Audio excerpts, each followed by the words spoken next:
Départ de Monastério de Rodillas ce matin par un froid, mais oh pétard, mais j'en peux plus là de ce froid. Mais j'ai checké la météo, je crois qu'il va peut-être même neiger d'après ce qu'ils disent. Je vous assure, j'ai encore plus froid qu'à l'aller. L'aller c'était au mois de décembre. Et début mars là, les premiers jours de mars. Mais punaise qu'il fait froid, mais j'ai rarement eu aussi froid que ça dans ma vie. Hein. Oh punaise. Une cloche inversée. Ah, je sais pas ce qui lui arrive. Et elle est un peu pétée d'ailleurs. Ça y est, il neige. Enfin, j'avais pas encore vu la neige tomber. C'était le seul élément qui me manquait, je crois. Et ça y est, ça commence maintenant. Ah, c'est beau comme tout. C'est cool. Bon, en tout cas, je vais peut-être pas traîner non plus. Parce que je me pèle. Ceci dit, il fait moins froid quand il neige que quand il neige pas. Vous devez le savoir, la neige elle tombe entre -1, un truc comme ça, entre 0, -1, -2. Et pour le coup là je sais qu'il fait pas -2, -2. Voilà. Donc j'ai un peu moins froid qu'au départ. C'est moi ça fait ouais, j'adore quand il neige. Et voilà, au moins c'est complet, j'aurais tout connu. Enfin presque. Je sais pas. Vous me direz, je vais faire le compte, mais je pense que la neige c'était le seul élément qui me manquait. Et maintenant je vais rejoindre le prochain village là pour me taper un café. Normalement il y a une personne qui m'a dit ouais là-bas il y a un café qui devrait être ouvert. Nous sommes dimanche, alors j'émets quand même quelques réserves.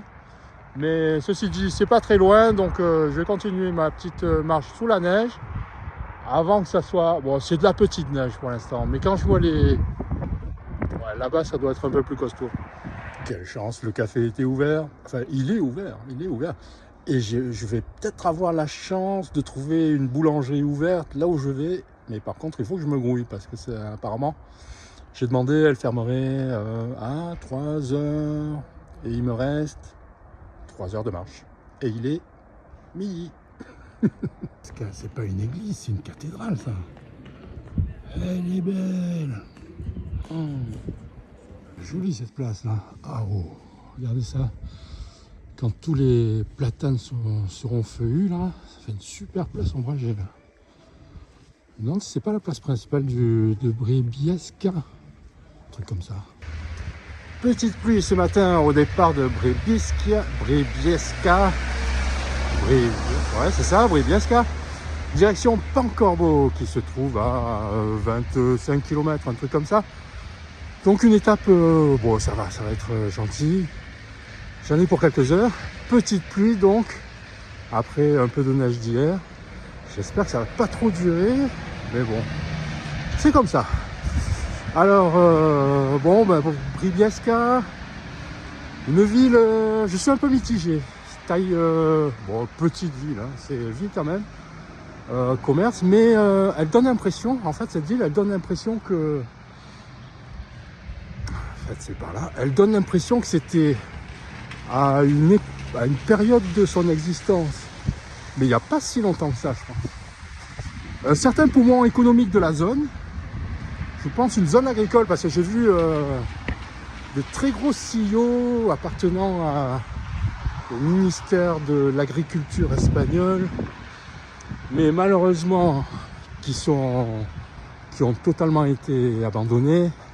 Donc on ne voit juste que les vestiges des silos et de toute l'infrastructure donc céréalière, parce qu'il y avait même un chargement par les trains directs, tout ça. Hein. Donc on sent qu'il y avait eu une très grosse activité économique dans cette ville. Et là, j'espère que je vais froisser personne, ça me donne l'impression que c'est une ville qui se meurt petit à petit. Voilà, même je me promenais un peu hier, alors bon c'est vrai qu'il faisait un peu frais, c'était dimanche et les Espagnols le dimanche, bon c'est très famille, et puis après, bon voilà. Donc il n'y a pas forcément une animation décadente, mais ouais j'ai l'impression qu'il n'y avait pas trop de joie de vivre quand même hein, dans le secteur là. Et bon, même après vous me direz, les entrées de ville, les quartiers populaires, tout ça, bon, on en trouve de partout. Mais voilà, c'est l'impression que ça m'a donné. Quand on regarde aussi l'architecture des bâtiments, tout ça, c'est pas... Je sais pas, il y a un tout petit socle historique, mais vraiment minime. Tout le reste, ça paraît... je dirais quoi, entre années 70, 80, chose ni vieux ni récent. Bon, peut-être que je me trompe, hein, c'est l'impression que ça m'a donné, moi. Donc, sentiment mitigé sur Bribiesque. Hein. Alors, par contre, l'albergue, elle est toute neuve. Hein, si vous passez par là, 6 €. Elle est absolument neuve, elle a été inaugurée 2024, ils disent. Donc, ne peut pas faire mieux, c'est tranquille. C'est propre, après ça manque peut-être un peu de personnalité, allez, si on chipote. Mais moi, je sais pas par où je vais, mais c'est certainement pas par là. Et voilà, un petit air de pèlerin coloré. Ça me fait penser à un certain paysage, tout ça. Dis donc, c'est plat aussi, là. Hein. Par contre, ça flotte. Hein. Depuis ce matin, je me prends une pluie, elle est gelée. Ça me fait penser à la pluie du Pays Basque, tellement elle est froide. La topographie va bientôt changer, là. Droit dedans. Jolie cette muraille là, hein. On va passer normalement à travers, peut-être par là-bas. Vous avez vu ce que c'était ça? Ce sont des pales d'éoliennes. Il y en a un paquet là.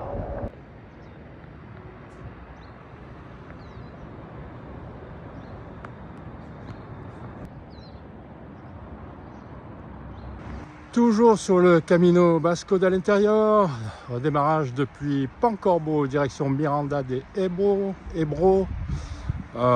Toute petite étape parce que je crois que j'attaque le relief. Ça va commencer à grimper un petit peu là jusqu'à la prochaine étape. Donc bon, rien de méchant. Mais alors le cadre de ce village est absolument magnifique. Regardez ce qui se passe derrière moi. Ça fait comme de la dentelle dans les rochers.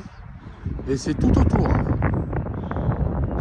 Il y a un petit castillo sur les hauteurs. Il y a une église absolument magnifique ici. Église Santa, je sais plus quoi, Santa Maria, je crois.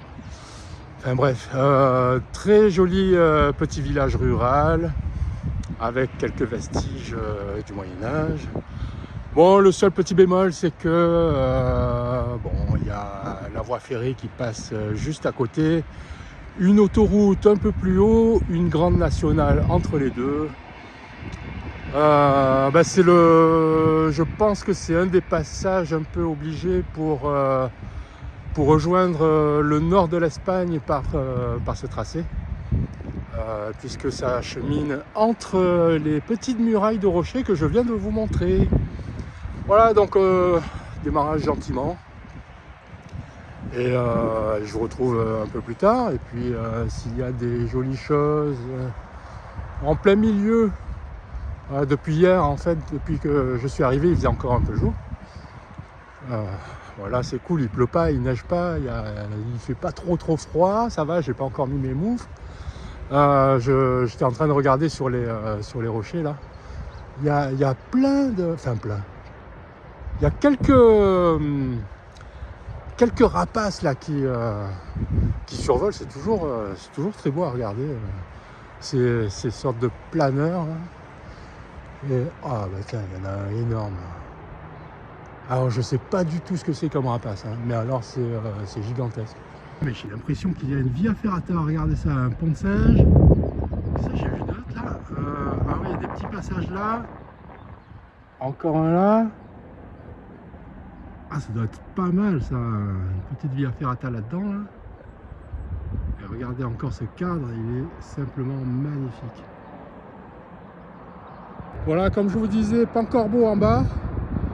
Et on voit, donc j'imagine que depuis l'Antiquité,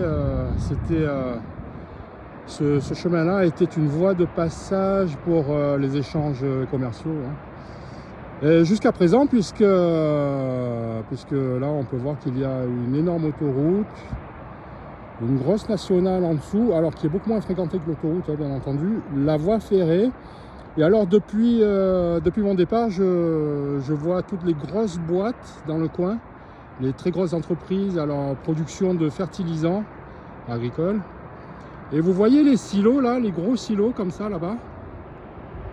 Ce sont des vestiges d'entrepôts de semences et de grains bien sûr, étatiques. Ça dépend du ministère agricole. Alors ce sont des vestiges puisqu'ils n'ont plus d'existence. Apparemment, ils n'ont plus d'existence. C'est un village qui se trouve un peu enclavé sur une voie de passage qui, à mon sens, elle doit être millénaire, cette voie de passage là, à travers les montagnes. Comme vous voyez, il y a des tunnels qui passent. C'est le passage le plus bas de toutes les montagnes, hein. Et en fait, ça doit relier les plaines de la Meseta et du reste, enfin de toute la région de Léon, Burgos, jusqu'au port de l'Espagne du Nord, type Irún, Bayonne, enfin Bayonne c'est en France bien sûr, tout ça, tous les ports du nord de l'Espagne. C'est une déduction que j'en fais, hein, bien entendu, je ne suis pas historien, loin de là, mais apparemment c'est une théorie qui doit pouvoir se tenir, je pense. Donc vous voyez un peu l'évolution des voies de communication dans l'histoire.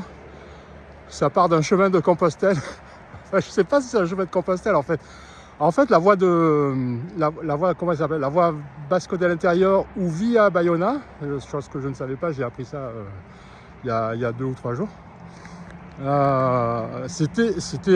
pense que c'était l'origine en fait de ce qu'on peut voir derrière moi, c'est-à-dire les autoroutes, les grosses nationales, les voies de chemin de fer, puisqu'en fait elles prennent le même tracé quasiment.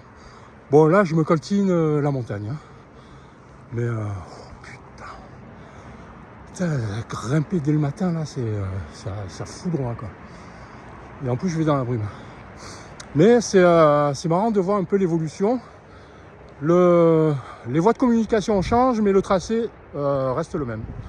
Voilà, c'était ce que j'avais à dire sur ce passage à Pancorbo.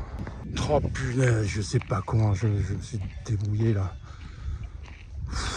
Je viens de me taper la crête, cette montée là, pour aller sur les montagnes, alors que le chemin il passe par la rivière en bas.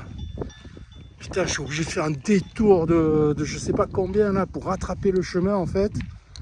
Mais comment je me suis débrouillé là, je comprends pas. Putain, je viens juste de checker la carte en haut, au sommet là.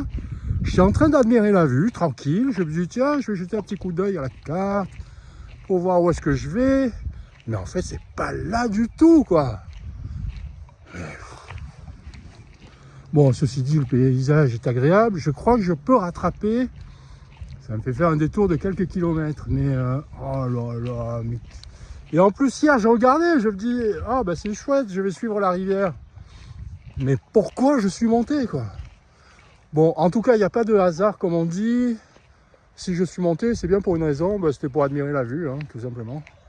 C'est chouette. Bon, cette fois, je vais essayer de pas me paumer pour attraper le chemin, là. Surtout que je sais même pas dans quelle direction ça va. Oh là là. Bon, allez, je vous retrouve plus tard. Il va y avoir un artiste par là, regardez ça. Ça me fait penser à quelque chose. Je n'arrive pas à dire quoi. Oh, c'est pas mal, vous avez vu encore petite maquette. Mais elle me fait penser à quelque chose, cette maison. Qui est-ce qui avait fait un truc un peu dans le genre?